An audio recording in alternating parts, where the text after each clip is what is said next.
Well, Mr. President, happy Earth Week.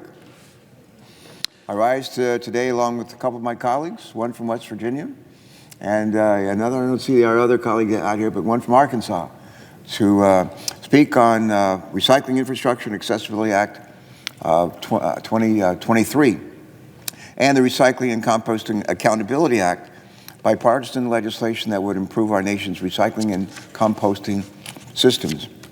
As a number of our colleagues know, my wife and I are both avid recyclers and composters, and have been for some time. I long believed in environmental stewardship.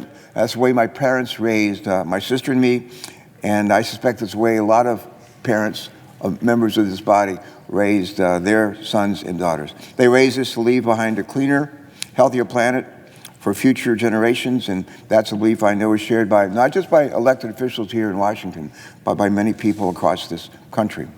I'm also a strong believer that bipartisan solutions are lasting solutions.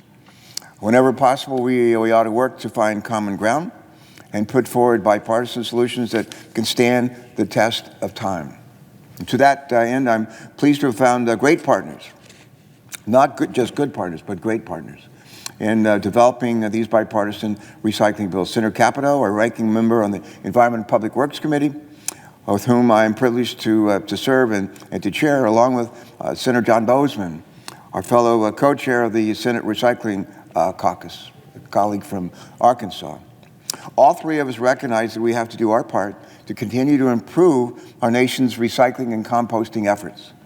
And doing so not only benefits our environment, but also creates economic opportunity and jobs, a lot of jobs. The legislation we're here to discuss today would address several of the challenges that America's recycling efforts currently face and what we might do about them. One of these challenges is the availability of good data. In November of 2021, with input from many stakeholders, the Environmental Protection Agency released its first ever national recycling strategy. When that strategy was released, I was delighted to learn that many of the comments I had submitted to EPA on behalf of our committee had been incorporated into the final version. It was a happy day when we learned that. This document offered a transformative vision for strengthening our nation's waste management efforts. It also highlighted the need for greater standardization around data collection. To address this challenge around data collection, Senator Boozman and I, along with our staffs, developed the Recycling and Composting Accountability Act. Our bill would improve EPA's ability to gather data on a nation's recycling systems and explore opportunities for implementing a national composting strategy. EPA has also set a goal of increasing the U.S. Recycling rate to 50% by 2030. With the current recycling rate of only 32%, it's clear we have a long ways to go. That's why we must also focus on increasing access to recycling opportunities throughout our nation, not just in rural areas, urban areas or suburban areas, but rural areas as well. Many Americans in disadvantaged communities want to recycle. They want to compost too, but they're unable to do so because they, in many cases, live in neighborhoods that lack curbside pickup, they lack bottle return, and they lack other necessary recycling infrastructure. Senator Capito's Recycling Infrastructure and Accessibility Act of 2023 would address this challenge by creating a pilot program at EPA to help expand recycling services in underserved areas. The Recycling Infrastructure and Accessibility Act that she has written would bring many communities, including those in rural areas, into the recycling world while also better protecting our environment. I commend Senator Capito for her work and her leadership in developing this legislation. I also want to continue working with her to ensure that her bill helps to jumpstart recycling in communities with the greatest need, especially disadvantaged and historically underserved communities.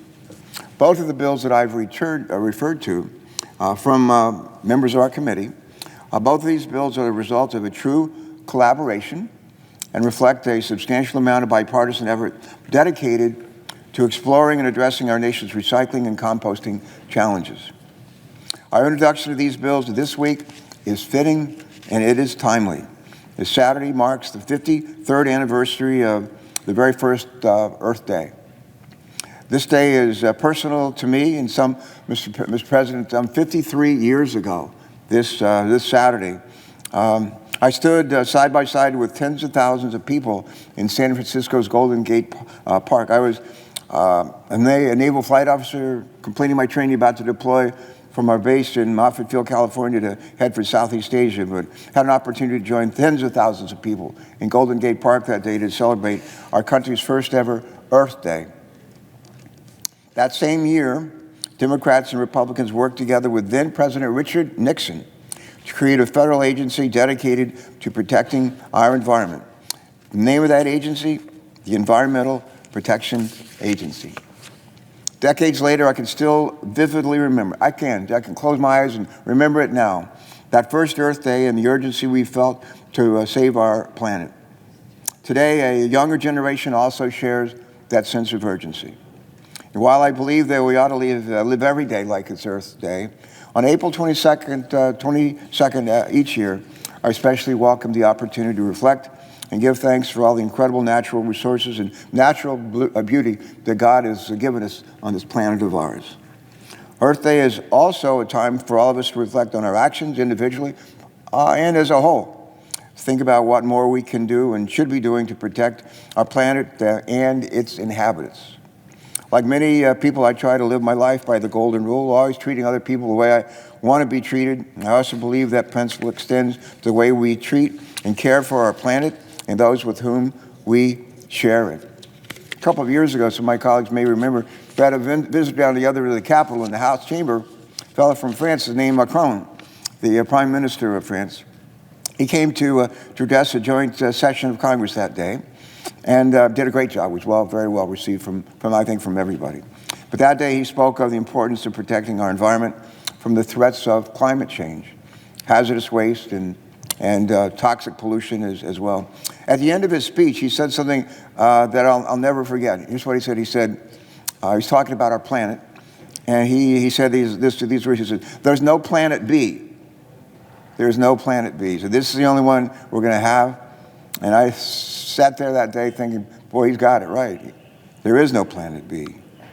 That means that we only have one chance to get it right when it comes to protecting and caring for this planet of ours. As I said earlier, I'm committed to leaving behind a cleaner, healthier planet for future generations, and I welcome all of our colleagues to join Senator Capito and myself in that effort. Fortunately, we have made remarkable progress over the past 5 decades following that very first Earth Day. From enacting comprehensive laws to protect our environment and support good-paying, clean energy jobs, to ratify the Kigali Amendment to the Montreal Protocol and phasing down the use of super-polluting chemicals like HFCs, which are 1,000 times more potent as a greenhouse gas than carbon dioxide. There is much to be proud of. Still, our work is not finished. We've got a long ways to go. As Robert Frost used to say, miles to go before we sleep, miles to go before we sleep. So today we celebrate the opportunity to build on this progress, to live behind a livable planet with our bipartisan recycling legislation. We also acknowledge that there's more to be done. And in the spirit of Earth Day, I'm ready to roll up my sleeves and keep marching forward in my efforts to do the right thing by our planet and the people that call it home, just as I did some 53 years ago this Saturday. And I invite Americans from all walks of life to join our senators from West Virginia, Senator Capito, Senator Boozman from Arkansas, and myself in this effort. It's the right thing to do, and it will make you feel good all over, I promise. With that, Mr. President, I yield the floor.